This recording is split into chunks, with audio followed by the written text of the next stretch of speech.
Sunu Presse, à la présentation Aïcha Toupam. Sunu Presse vous est offert par le Grand Carnaval de Dakar. Bonjour, la finance publique et l'affaire Tabaski Ngom entrent au sujet et sont mises en évidence par les quotidiens reçus ce matin à Diomaye sans marge, titre le journal Le Quotidien, revenant sur la situation financière au terme de 9 mois d'exercice. Les constats sont alarmants, les marges de manœuvre budgétaires et financières n'existent quasiment plus. Walf Quotidien abonde dans ce même siège et met à sa une diagnostic alarmant.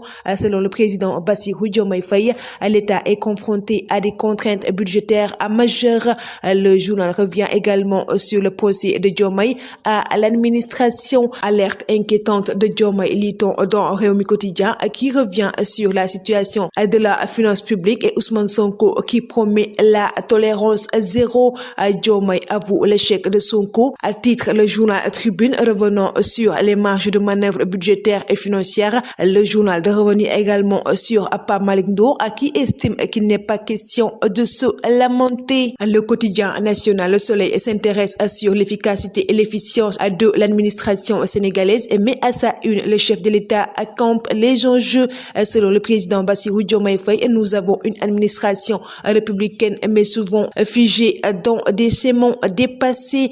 Diomaye livre à sa recette, lit-on dans le journal Sud Quotidien, parlant de la bonne gouvernance publique. Le New Deal technologie lancé le 24 février prochain. Le journal revient sur la création future de l'agence de centralisation de la commande publique.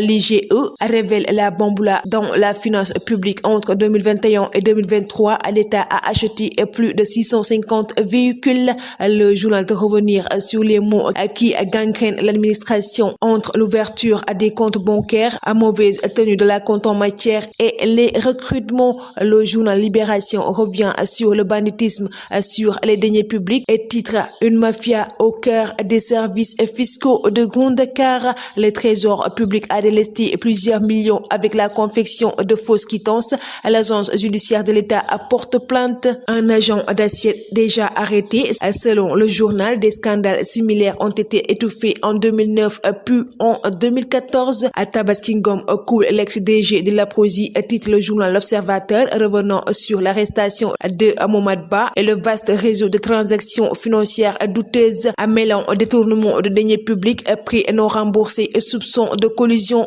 publique. Le journal revient sur le plan A3 entre Tabaski Ngom, Mohamed Ba et Moustapha Diop pour régler une urgence. Babacar Gaye crie à l'injustice et crache ses vérités, lit-on dans le journal Les Échos, parlant de l'affaire Farba Ngom. Selon lui, Farba Ngom est la victime prémonitoire d'une chasse aux sorciers. Il estime que Macky Sall est le principal homme visé. Le journal Vox Pop traite dans ses colonnes de l'interdiction d'accès du CEDEPS à la maison de la presse. Le patronat dénonce et parle de musulmans. La CAP rappelle à l'ordre Sambou Biagui et la maison de la presse s'explique. Le Carnaval de Dakar célèbre le riche patrimoine culturel africain.